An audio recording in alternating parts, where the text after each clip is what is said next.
Hey everyone, and welcome back to another installment in this mini ranking series. I am back in my dorm room now, and once again, I do not have my usual setup, so the audio quality will be a bit poorer. And not every friendly faction is going to be ranked, since I'm going to be loosely ranking them based off of their lore and how interesting they are. And some of the friendly factions, such as the ATF and the US Marshal Service, don't have that much information outside of them just being involved in the briefing of a few missions, so I don't think it's worth it or fair to include them. Remember to let me know your thoughts in the comments below and to subscribe to see more videos like this. Starting off with the Lasenos Police Department, or the LSPD, this is the main police department that Platoon and the SWAT is part of, and it's the place that you spawn in at when you're in the menu, right after the menu, when you're waiting to assign yourself to a mission and play the game. Within the headquarters, there are a multitude of departments you can walk through: the detectives, the shooting range, training rooms, things like that. There's vending machines where you can get coffee, actually, which is pretty cool. There's a lot of donuts, which I've talked about before, but these different departments, like the Detectives Bureau, are involved on certain missions. The Narcotics Division, which is part of the Detectives Bureau, is on Buy Cheap, Buy Twice. The Counterterrorism Unit is in Neon Tomb and Relapse. And these are all different departments that are part of the overall LSPD headquarters and police department.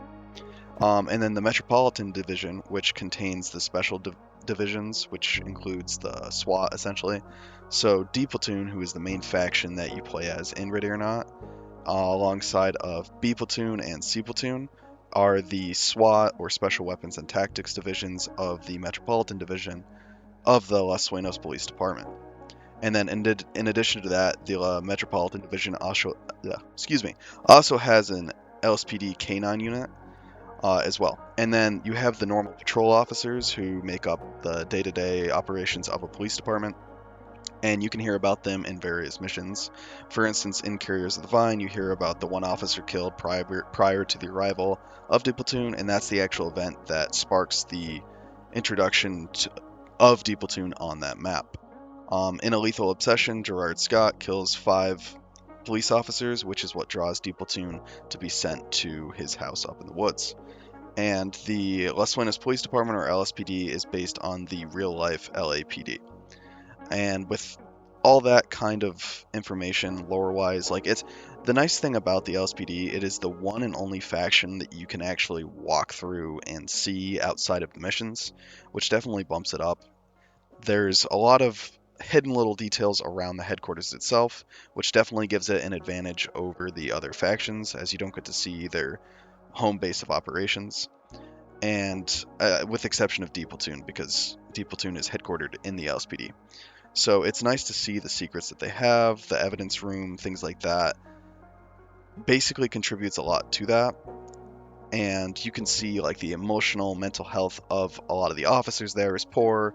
There's a lot going on, especially with the riots and the new Boiling Point DLC, that basically cause a lot of wearing down or even PTSD with the officers, and it's reflected in the poor mental state that you can overhear as you walk through the halls. And there are many, as I mentioned before, officers who are injured or killed.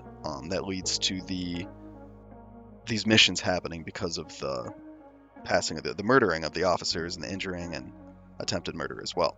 So overall, definitely gets some extra. I don't want to use the word pizzazz because that's not what I'm talking about, but it basically is going to be ranked a little bit. I'm going to put it in high A just because the other factions, which we'll get into, especially with the USIA and whatnot, have a lot more that goes on behind the scenes. Whereas LSPD, you have that advantage to go and see things, and there is that behind the scenes mental health that you can overhear and see, but it's not quite as sinister as some of the other factions, which makes it slightly less interesting. But because you can walk through and see all these things, you get this sort of picture painted in your head of the poor state of everything that's going on, and it seems with each DLC things deteriorate further and further. There's more and more chaos each time. Like with the Home Invasion DLC, there's the hurricane. With the Dark Waters DLC, there's the attempted assassination outside of the LSPD. And then with the Boiling Point DLC, there's riots, there's fires burning. It's just a really scary atmosphere. And because of that, you do get that to see that and witness that and feel that when you're playing. But unlike the other factions, it doesn't have this overarching like evil conspiracy going on at the same time, which we'll get into later. So we're going to keep this in high A. It's almost an S, but just because it lacks that, I don't think it's as interesting as the other factions on our list. Up next is going to be D Platoon, who the SWAT team that you play as, headed by Judge, who is the character that you actually play as. So the SWAT team basically is the 5 members and then Talk and everybody else involved that you go in on the missions, like Thank You Come Again. Basically, any mission that you play in Ready or Not, you're playing with D Platoon, especially in commander mode in single player. So basically, they are to be used at the LSPD's discretion when their officers are hit and they need SWAT to go in and handle something, or there's a task that normal police officers may not be able to handle. The D platoon or the other platoons can be called upon to go and handle that. And they can also be called upon by FISA, the ATF, and the BDR-TAC, which is like the Border Patrol. And we actually see this in missions like Rust Belt and Hide and Seek, as well as I think Greased Palms as well.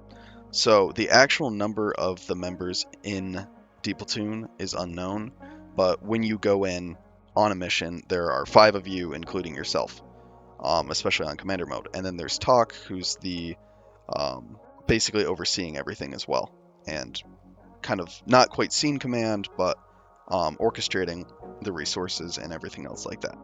So there is a plaque in the headquarters in the SWAT section within the LSPD commemorating Jose J. Ross, who is a fallen member of the LSPD who received their Medal of Valor, which is the highest reward that they can give out to accommodate their members.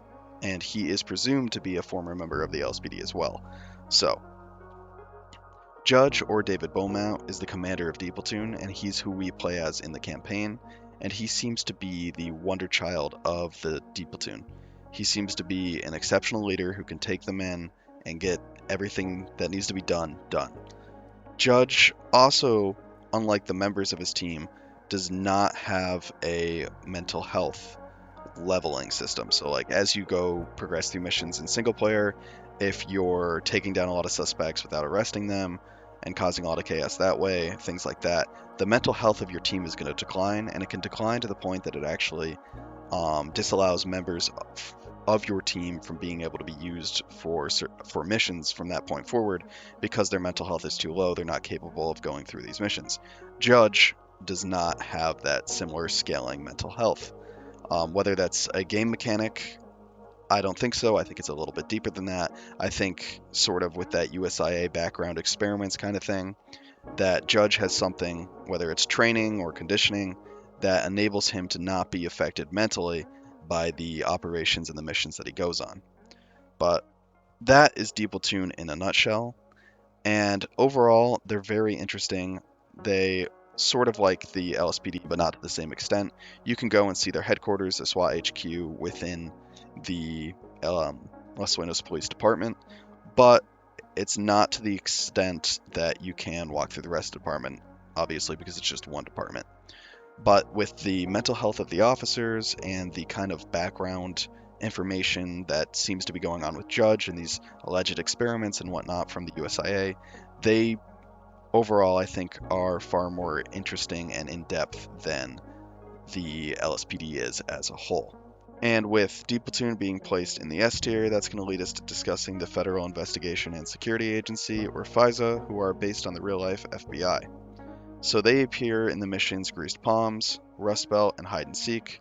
Although Greased Palms, technically they are an enemy faction because of the corrupt agent Jack Adams, who is stationed at the office there, and when D Platoon rolls up, he actually engages them, and you specifically need to arrest him to get the S rank on that mission. There's a specific objective to arrest him. But in that mission, he's technically an enemy, but he's no longer working with FISA as a whole, as he is a corrupt agent.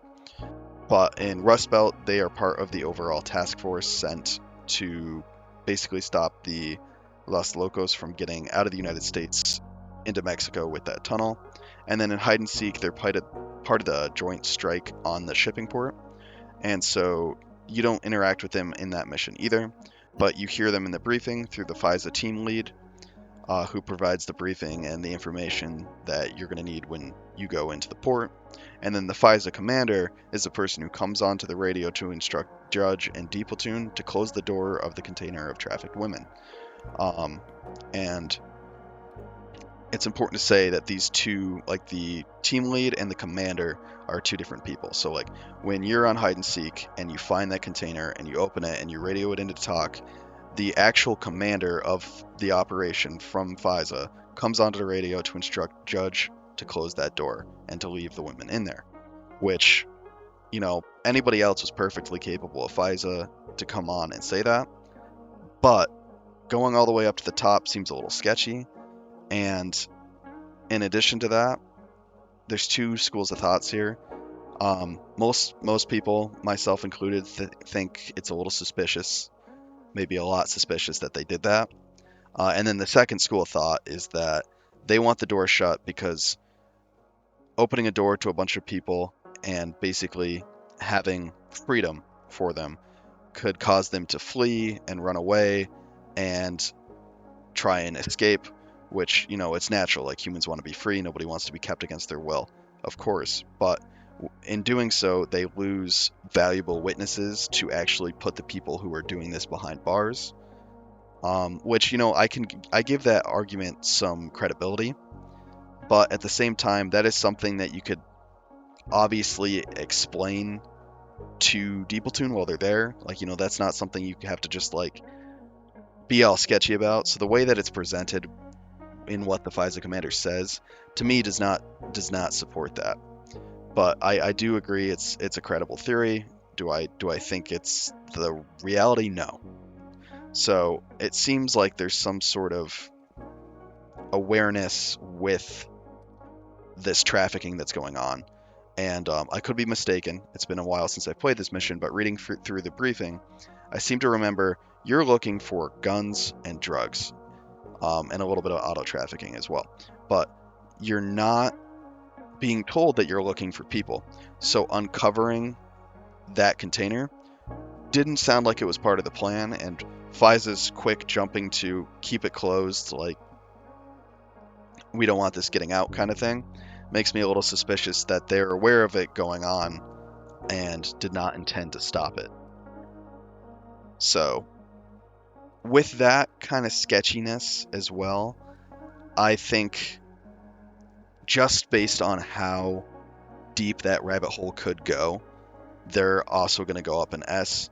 Just not as much as D Platoon, because I think the whole USIA experimental timeline and the Judge as a whole, his super soldier, whatever you want to call it, is more interesting than FISA's corruption. Because, you already have the one corrupt agent in Greased Palms. And I would not be surprised me to see the whole agency corrupt in their complicity with human trafficking that you see in hide and seek. But I don't think it's as interesting as... I think it could be involved with the USIA's kind of... because they're also aware of the trafficking and the exploited and all that. So seeing that they're both high federal government agencies, I could see some overlap in awareness and complacency with each other. But, that's just me speculating, so I don't want to rank them based off of that. But overall, not as interesting as the USIA experiments with Judge in D Platoon. So they're going to be beneath D Platoon, but above the LSPD. So that's going to lead us into the Border Patrol Tactical Team, or BDR-TAC. And these guys almost did not make the cut because they're only involved in Rust Belt, and they're very minor, just like the ATF and the other factions. But the reason they make the cut here is you can actually, and it's depicted on this picture, get their Border Patrol outfit, which is pretty cool when you do this, whatever the specific objective is on Rust Belt for it. I think it's probably earn like a B+, or an A+, or an S, but so that's one reason. And then the second reason is they're involved in the briefing, and they actually have provided footage of surveillance and activity through the use of drones. So they're a little bit more involved than, say, the ATF is in greased palms. So that's why they're on this list and the ATF is not. So basically, on Rust Belt, they're aimed at stopping the Los Locos from fleeing the U.S. through that tunnel and stopping them from getting to Mexico so they can be prosecuted. So they're present in that joint task force, which consists of D Platoon and FISA, and they're based on the real-life Border Patrol Tactical Unit in the United States. So with all that, like, they're not that interesting, and as a result, I mean, you get cool attire from them, but I'm not ranking attire in this list. So I'm dropping them an F. They're not anything special, but it is cool to see the drone footage and whatnot in the briefing. I don't know. When I first started playing, like, I would never read the briefings. I just wanted to go in, do the mission and whatnot. But after having played through every mission multiple times, it's good to learn about the lore and see all that stuff too, which is fun. And that's going to take us to the USIA, which, spoiler alert, is the coolest, friendly but not friendly faction on this list. So it's inspired by the real life CIA, or Central Intelligence Agency, and they have implied involvement in pulling the strings from behind the scenes with a lot of the plot lines, including the exploited and the human trafficking with the spider and whatnot. And there's actually several antagonists that we play against that are former USIA members. Those include Elaine Raskin, who's the Carriers of the Vine cult leader, Gerard Scott, who's on a lethal obsession and leaves those recordings for Judge to hear, and then Sahir Kwadama Asadullah. I probably butchered that horribly, but he's the guy that's connected to the Hand on Neon Tomb and Relapse, and then Aiden Hunter, who's a member of the Black Sentinels, who is on Three-Letter Triad, where he goes to broker a deal with the Los Navegantes of Chaos. But yeah, so specifically, the USIA is confirmed to be behind Senator Fremont and his rise to power in politics, and in support of stripping away the veterans' aid and support. And he is a plant to essentially further the USIA's agenda. And so that's why members like the group, the Left Behind, may have been actually helped by former USIA agents like Gerard Scott to know of the actual routine and travel of the motorcade and the other positions and things like that. When you S rank Ides of March, you're also presented with a piece of evidence that has basically several men, I think it's about 5 or 6, outside of a USIA building, all with blacked out lines across their face. So there seems to be that USIA involvement with either the Left Behind themselves or with Senator Fremont, which has been confirmed. So they really have their fingers in everything. And they are also aware of the human trafficking and the exploited rings. And it's been shown that they've been aware well before LSPD and any other authorities were aware. And and nothing was said because they're either involved or they're just choosing to do nothing, both of which are horrible.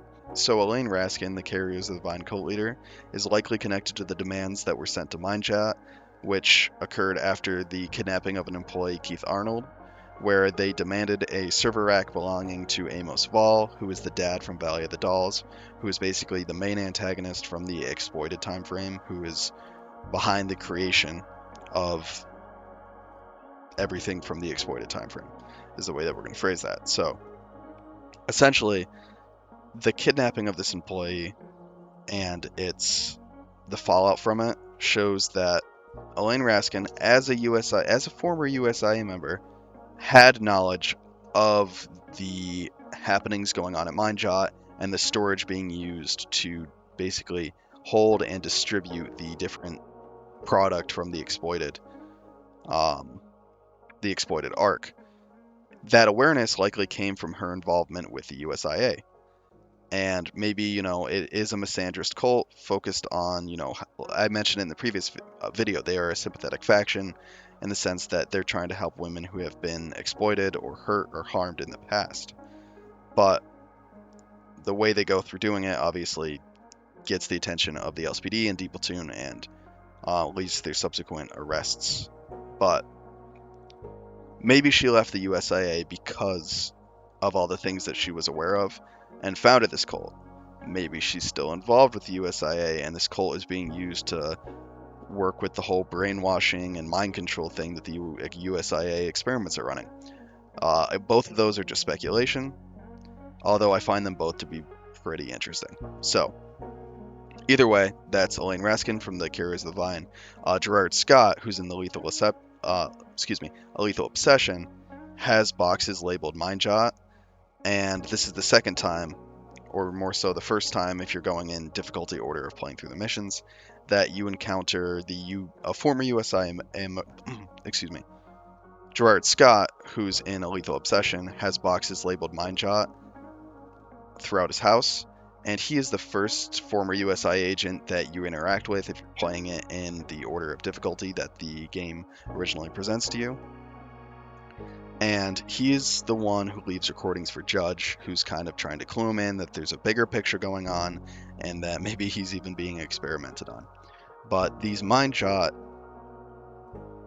boxes that are around him essentially paint the same picture that Elaine Raskin did, where there's an awareness of this exploited arc going on in the background.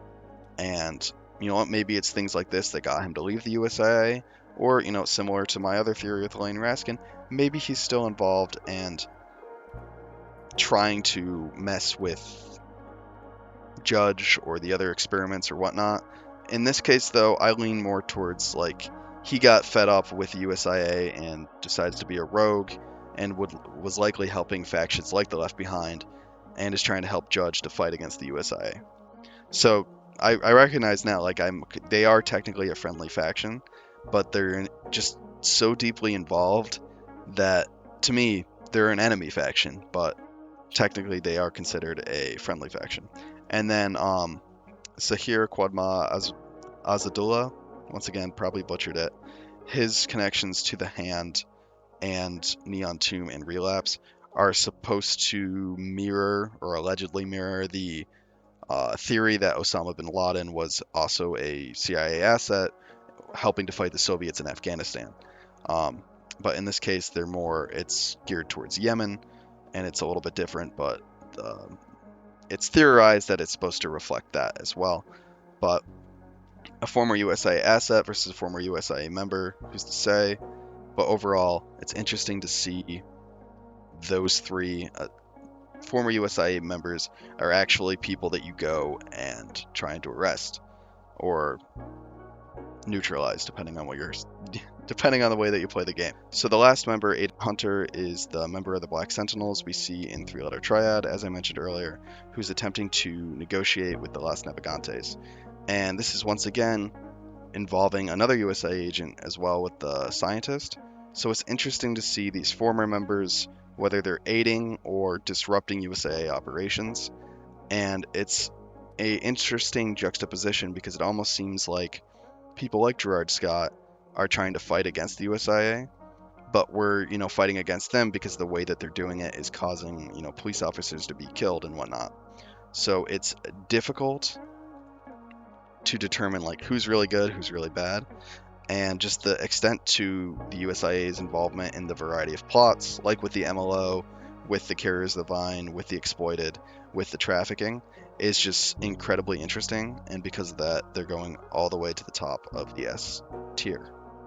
So that's going to lead us to our last friendly faction, which is the California Offshore Air and Sea Team, or COAST, who are supposed to be based off of the real Coast Guard. They take place in the Dark Waters DLC, and they operate in search and rescue, enforcing maritime law, environmental protection, national defense, and more. And essentially, they provide air support and transportation during each mission of the Dark Waters DLC. And with that, we got the cool new loading screens. If you decide to come in on helicopter, you're in a helicopter instead of the back of the transport van. Or if you're coming in on boat, you're going on a boat that way, which is really cool. But with that out of the way, like, there's not too much interesting with them. They seem to be just another organization there to help, sort of like the Border Patrol, but they have a little bit more involvement. We might not see them directly, but it is interesting. So I'm going to put them in C just because, they're a little more interesting than the Border Patrol, but they're not quite anything too special. And with that, that's going to complete our list. This video is a bit shorter than the other ones, but there's less friendly factions, so there you have it. Thank you for watching, and if you have any questions, comments, disagreements, agreements, thoughts on my speculation with Gerard Scott and the USIA, things like that, I want to hear them down in the comments below, and I will respond to each and every comment. But with that all done, thank you for watching.